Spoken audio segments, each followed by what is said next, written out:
I'm Ric Edelman. On today's show, we'll look at how you might soon be able to take the ultimate out of this world trip. We're also going to find out why you could be broke even if you have money in the bank. And is life just about saving and spending? We'll look at the other side of money. All that and so much more on this edition of The Truth About Money.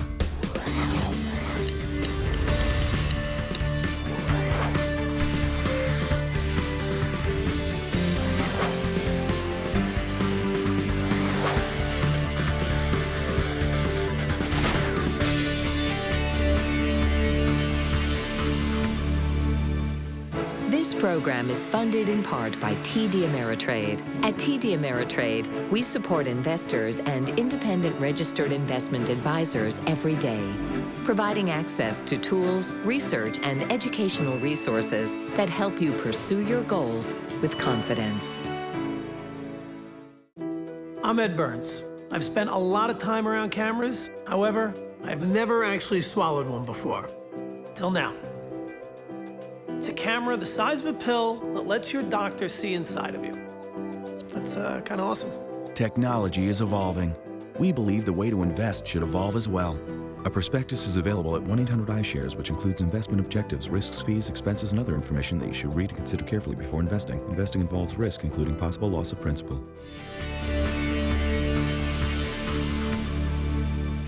I'm Ric Edelman. Welcome to The Truth About Money, where I help you build a successful financial future.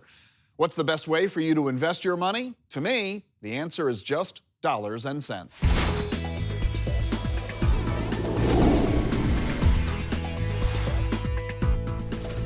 Hey Rick, this is Brian Lincoln, and I would like to know what the best way to protect against inflation is.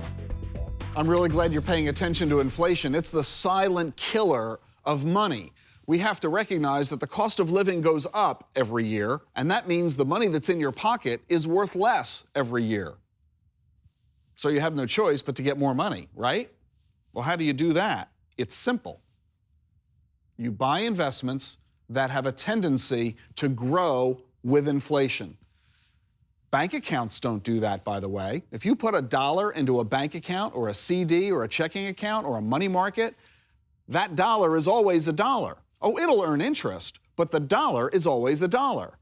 Contrast that with assets that can grow in value. Stocks, real estate, for example. These two assets are ownership assets. They can grow in value.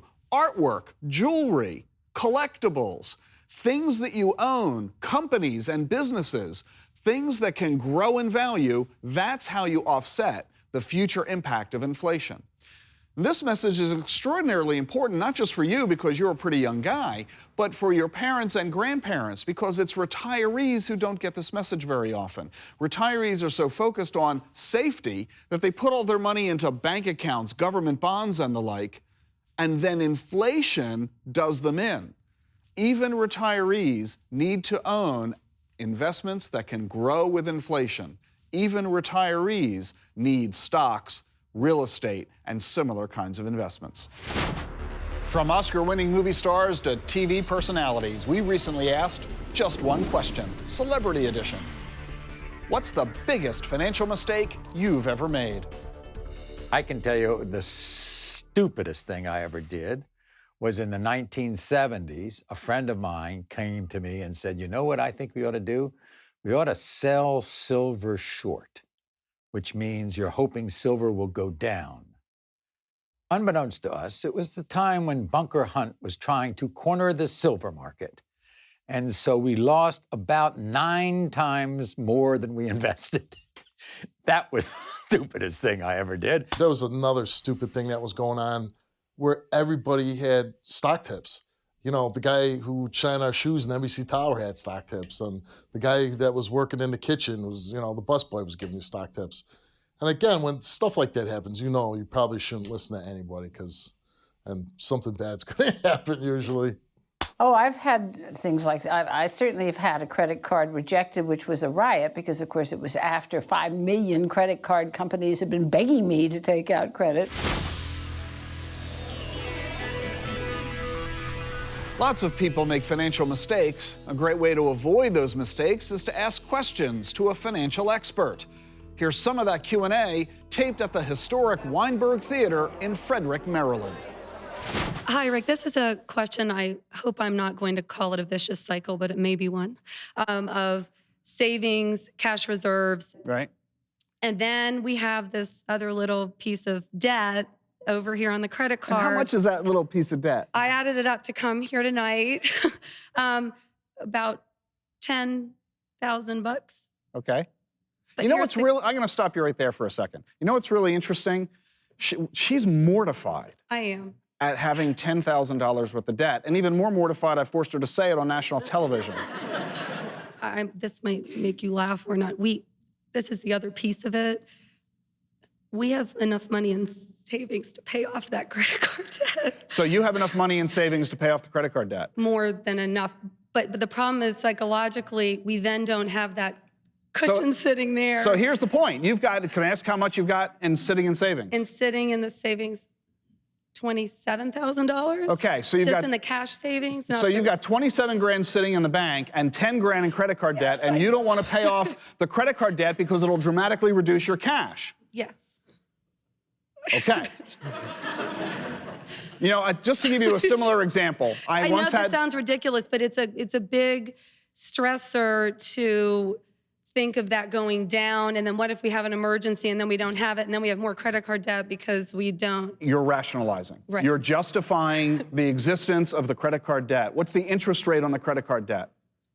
Not too bad. No, I'll decide whether it's too bad or not. It's less than 10%. It's not horrendous. So, no, I'll decide if it's horrendous or not. That's a rationalization. That's the brain resolving the conflict. Oh, it's okay. It's only 10%. What's the interest rate you're earning on the money in the bank? Well, it's an invested... No, just answer the question. I don't know. I don't know. Yo, yes, you do. I don't. Everybody tell her, what's the interest rate she's earning on the bank? 0. But it's an invested, so it's not in funds. You said you had some of the money sitting in Yes, bank accounts. I do. How much money is sitting in bank accounts? Well, between the two, yeah, well. How much is same. sitting in bank accounts? So in the one, 10, and the other one, the rest of it that's kind of So you got 10 rolling, grand yeah. sitting in the bank. You have Yeah. 10 grand in credit card debt. Yeah. The 10 grand in credit card debt is 10% interest. What's the interest rate you're That's earning? 0. 0.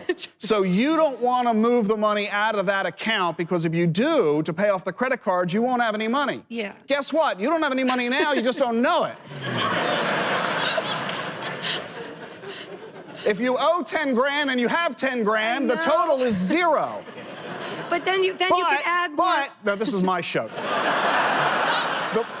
The problem is that the 10 grand at 10% interest is costing you $1,000 a year to maintain the credit card debt. You are earning 0 on the money in the bank. So you are giving away $1,000 a year for the privilege of being able to say, I have 10 grand in savings.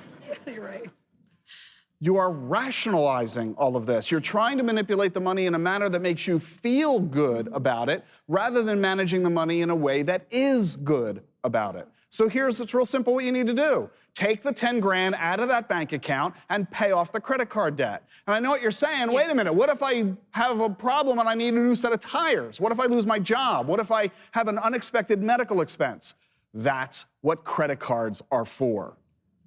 So you'll go use the credit card when you need it, not in case of. I just saved you $1,000 a year. Thank you.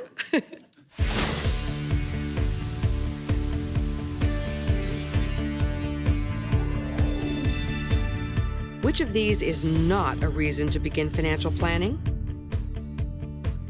A, to protect yourself and your family from financial risks. B, because you're going to live a long, long time.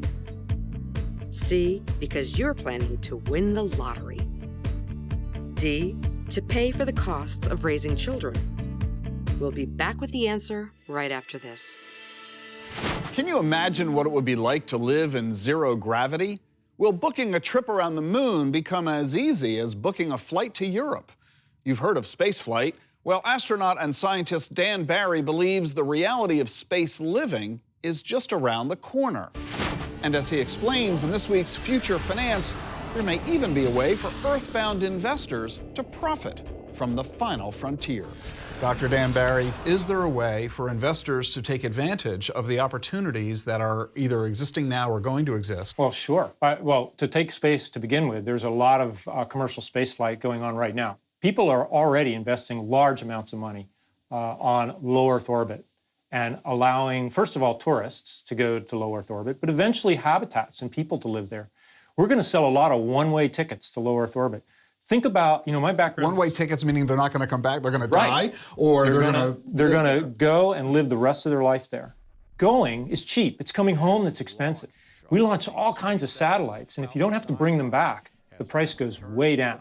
It's all about re-entry that makes things expensive. So if we can build the hotels and the facilities in space for people to go live there, we'll have a lot of people going and not coming back. And we'll build a whole society in space.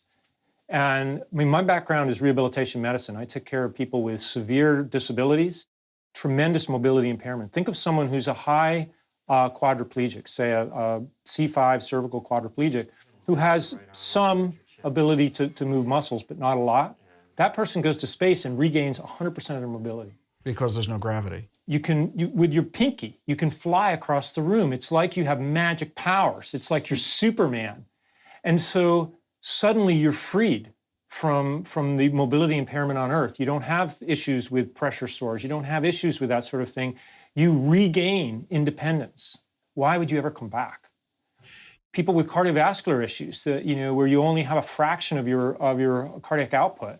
Hey, guess what? Your heart hardly works at all in space because there's no gravity to pump blood against. So suddenly you're an athlete again.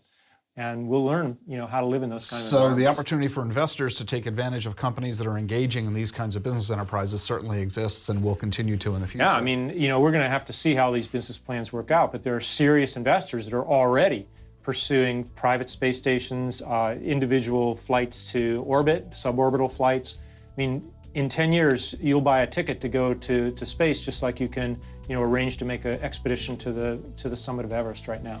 It's fantastic. And that's why you're excited. Oh, yeah. Dr. Dan Barry, physician spacewalker, thanks for your time. Sure.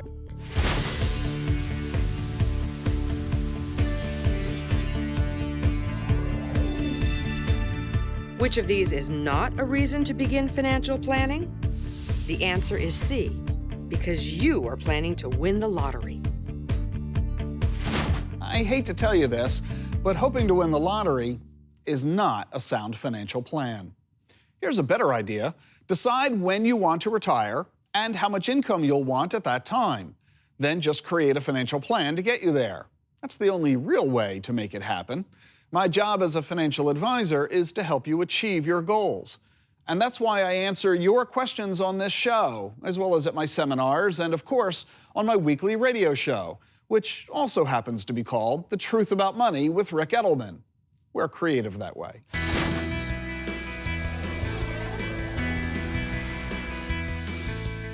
Fred, welcome to the program. About a year and a half ago, I left a job that I had a 401k, and when I transferred to a new job, I actually went and took all that money and put in a variable annuity. It seemed like a good deal. Are there any negatives, and what are the positives with the variable annuity? Well, That's my basic question. Tell me why you did it. What was the motivation, Fred? Well, I went in and sat down with an advisor and went over several different things that I could do and kept reading, and for some reason, it just stuck with me to do the variable, and I went in, and that's what we did. Okay.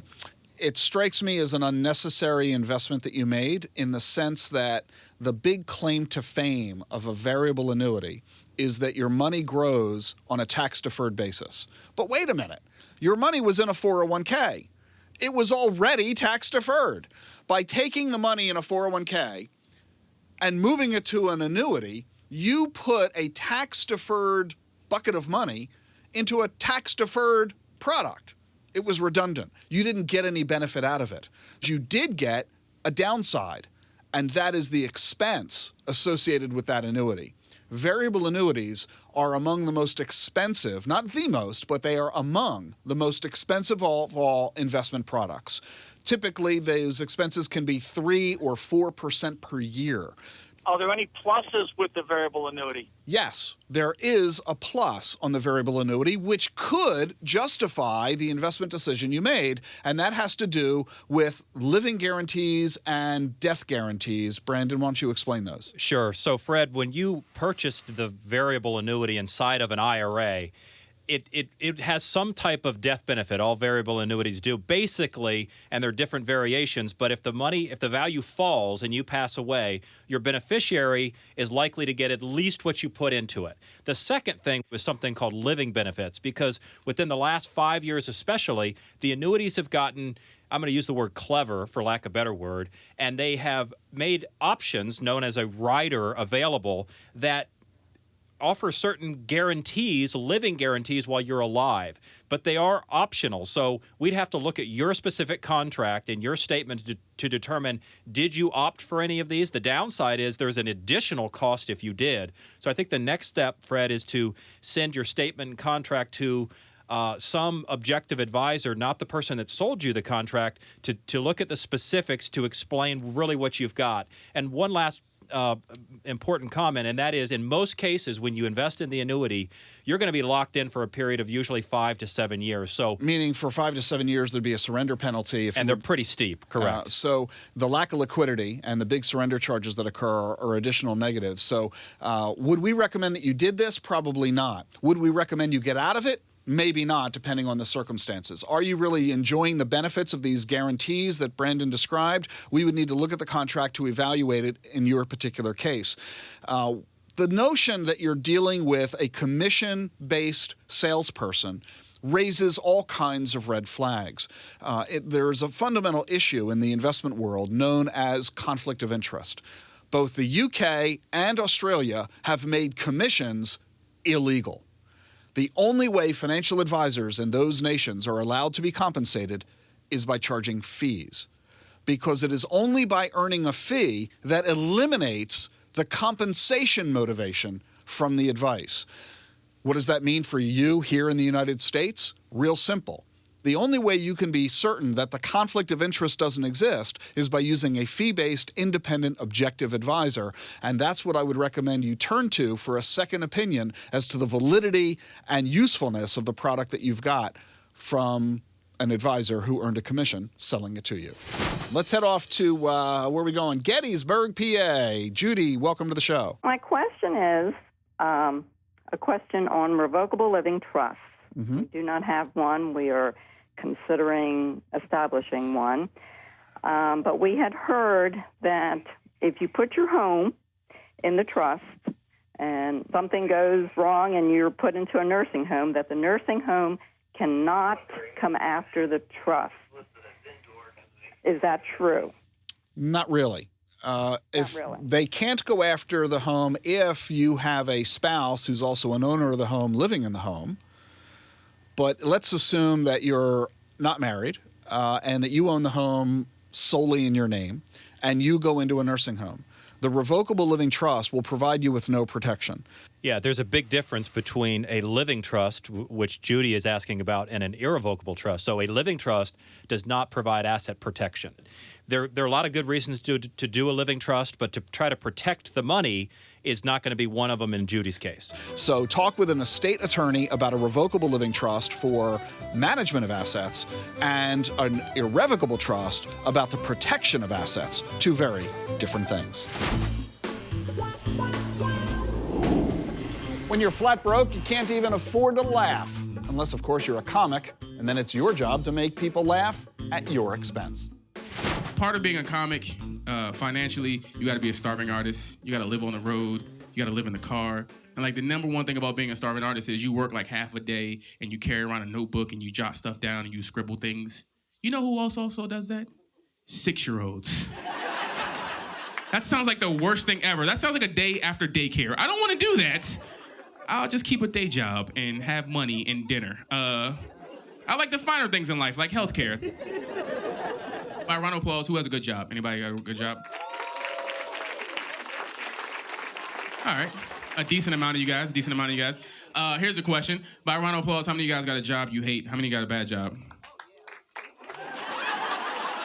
What do you clapped in front, what do you do? Oh, you don't have a job. That's okay. No, what do you, is your boss here? What do you do? You work at the State Department and you hate it? Oh, okay. See, you could say that. The people in here who clapped and who left their job, they don't understand that you have a privilege that no one else in this room has unless you hate your job. And that's you can wake up in the morning every day with the intentions on quitting that job. If you got a good job, you love that job. You're gonna wake up at 5 o'clock to go. If you hate your job, you wake up every morning like, I am walking out of this job tonight. I swear, if anybody says anything to me, you get to work and somebody's like, hey, what kind of sandwich you want? I quit. This is stupid. We're talking about the truth about money, and I'm going to tell you, you want to know the truth about money, you should go to a woman. You should go to a woman, because every woman who runs a household knows the truth about money. I'm telling you, the Yenta that I'm dating, all right, she already comes up to me today. She says she bought a different hand cream because it was $1 less, and she got 1 ounce more. Do you understand that? That's how women think. I think we would all buy more stuff if it was cheaper. That's the whole trick to marketing. Just make it cheap. You ever go to a restaurant and they tell you the specials and you know everything is just expensive? The chicken cordon bleu and the duck and the pheasant. I don't need that, all right? You want to tell me the specials? Just come up to me and tell me the prices. That's how they should begin. The specials tonight are $14.98, $12.98, and $8.98. I'll have the $8.98. You don't even know what it is. Yes, I do. It's $8.98. If you could ask a financial planner just one question, what would it be? Here's one a lot of folks ask. What is the biggest mistake that people make involving children and money? They sacrifice their own financial goals or their financial retirement success in order to help their children. They might borrow against their 401k to pay for college because their child got into the perfect school. They might borrow against a retirement account or their cash reserves in order to help an adult child put a down payment on the house. What they don't realize is their time is much more limited than their children's. So they need to recognize that their financial security and their goals need to come before their children. The best thing parents can do with young children is show them about money when they're at the grocery store. Show them how much different cereal costs. Show them how much a candy bar costs. Give them an allowance and show them you need to save this much to be able to buy this toy you want. As a financial advisor, I spend my career helping clients get from where they are to where they want to be financially. But there's more to life than money. And as my wife and business partner Jean tells me, money doesn't buy happiness. Here's her look at the other side of money.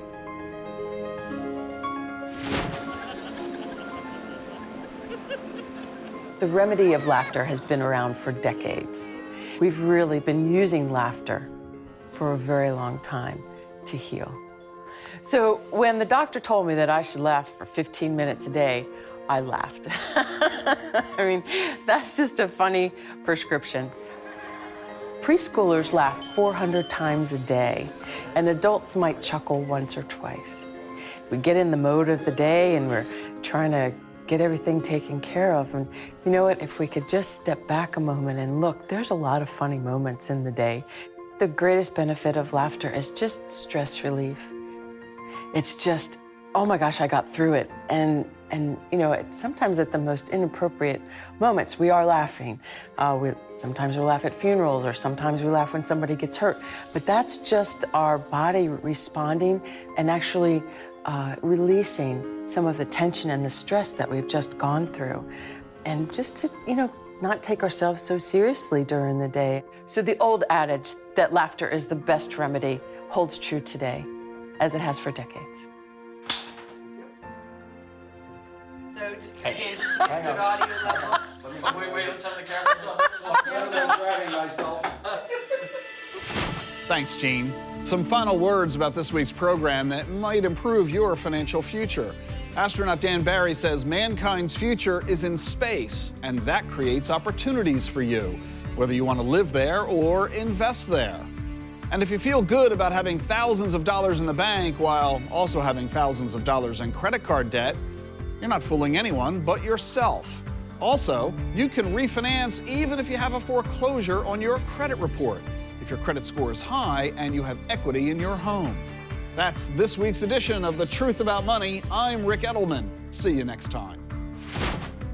To learn more about the topics we discussed on this episode and a chance to ask your questions, visit our website at truthaboutmoneytv.com. And stay connected by liking us on Facebook and following us on Twitter.